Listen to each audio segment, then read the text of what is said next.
Now, all photography YouTubers seem to do a video about what kit they're using and what's in their bag. Now, I think the majority of them do it because they get asked that question, what are you using and how do you do your stuff? Now, no one's asked me that, but the reason I'm doing it is slightly different too, really. Firstly, because I want to be able to look back and see what kit I was using at the beginning and seeing where I've progressed to. Secondly, I thought it might be great that if there's something that jumps out at you that I don't have that you think I should have, what is it? Let me know. What's the next thing that I should be getting that's really going to help me advance my my game? So let's get into it. I'll show you what I've got. So most importantly is the camera. You can't do anything without one of these, and the camera I've got is a Canon 80D. The reason I got that predominantly was budget. It was the best Canon that I could afford at the time. I've previously had a 7D and a 1D, but they were both gone, long and forgotten about. So I needed a new camera. The 80D seemed to do everything that I wanted it to do. It's Canon, which I am definitely a Canon boy, so I was never going to look at any Nikons.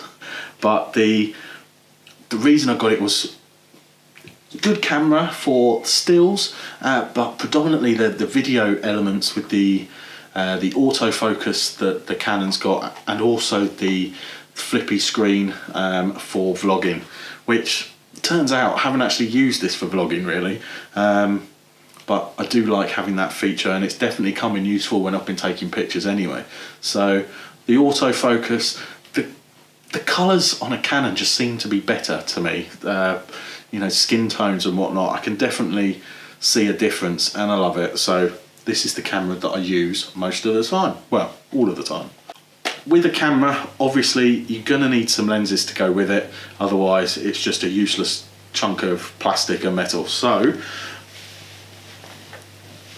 the Canon came with the kit lens, the 18-55, and it's done me great. It's definitely got me some pictures that I'm happy with. I know if you go into the fine details on it, there's lots of things that people could see that maybe wouldn't be there with better quality glass, but it's out of my budget. So you go with what you've got and what you can afford, and this is definitely doing me a great job. Some limitations with it though, because firstly, when I started doing landscapes, I thought I need wide, I need to go wide, I need a wide angle. And I also kind of thought that with the vlogging, using the camera, a wide angle would be better. As I hold the camera up, it's going to get more of the scene, put me in the situation better. So the first thing I got was a wide angle lens. And the one I went for was the Canon EFS 10-18mm. And it does what it says on the tin, wide angle lens. It's got me some good shots again that I'm happy with. Haven't really used it for the vlogging though, because even with the wide angle, the shake is just too bad for me. I can't deal with it.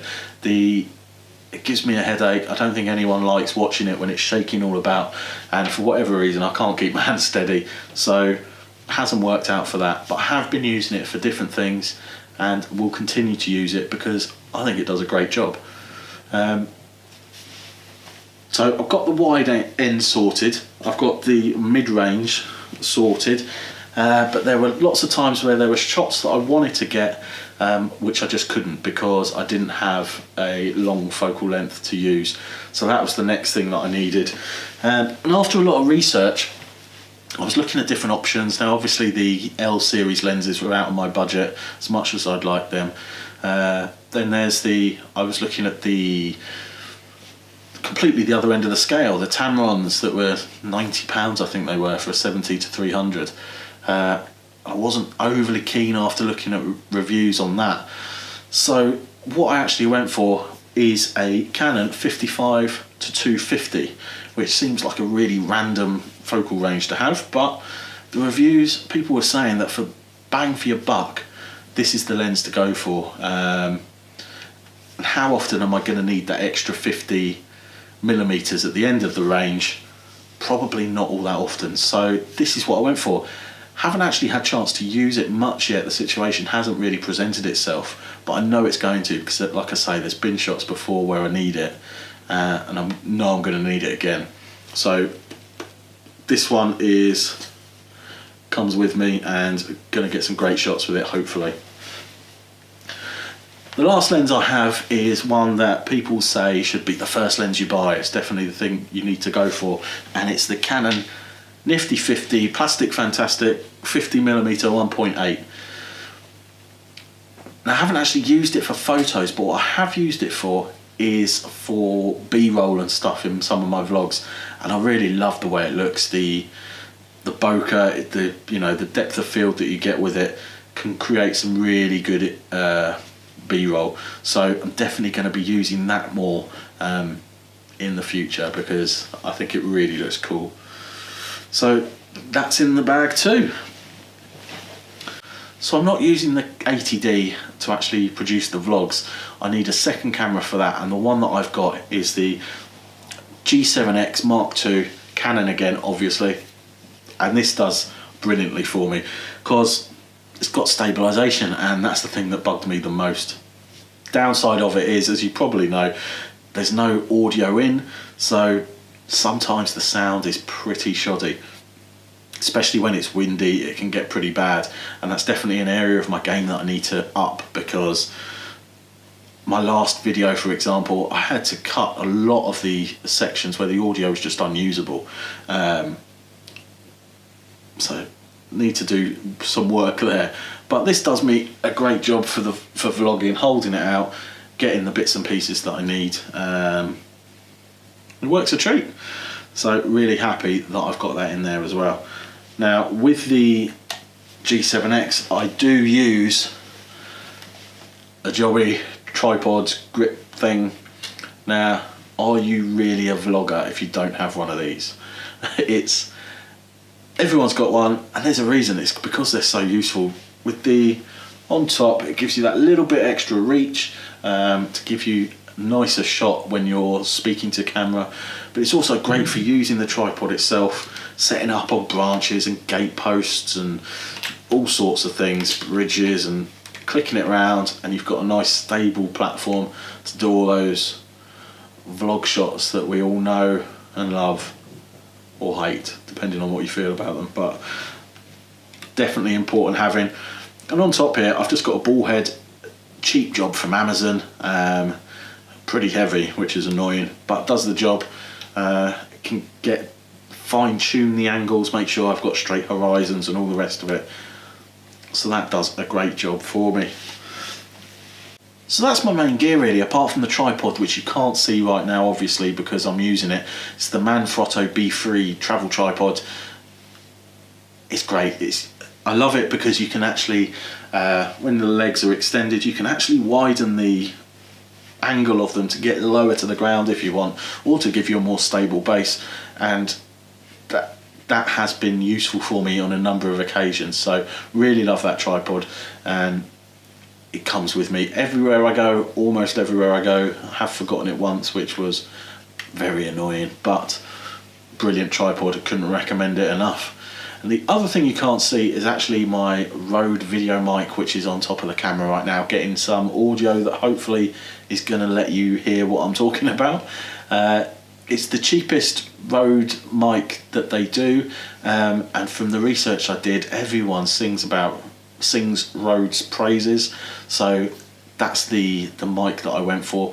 And in a lot of my videos where I have used it, it's done a great job, and I can't grumble at all. So that's up on the camera as well. I do have a few other bits and pieces that I use in my videos. Now, sometimes I use my iPhone for different things, maybe time lapses, or I've taken some shots when I'm out on the road for Instagram and things like that. But the iPhone comes with me, obviously. I need that. There's another reason why I need to have an iPhone with me, but I'll get into that later. And with the iPhone, it's really handy to have a tripod. So I've got this little Manfrotto job. Folds out nice and easy. It's got an iPhone holder, goes in there, and you can take your videos, take your pictures, do what you want to do, and it works really well. And it's so small, really convenient to have in the bag. Some other little bits and pieces that I've got are a cable release, a little tin which I've got some memory cards in. Microfiber cloth for cleaning the lenses and all that sort of goodness. We all know we need one of them. Jessup's circular polarizer, and this is a lavalier mic from Rode. So that's pretty much everything that's in my bag. I've got a couple of other little bits that I use every now and again. I have a couple of these lights from Newer, CN160s. Cheap and cheerful little LED lights that I use when I'm sometimes doing a video at home, if I'm recording something. Would have used them today, but obviously I wanted to show them to you, so I haven't. Hopefully you can still see me all right. But these were great on Amazon, pretty cheap, very cheap in fact, and they've done me well so far. If you need to light more than one person though, it's always give up. You need something better than this because it's just not going to do the job. And to go with that, I've also got a couple of light stands from Amazon as well.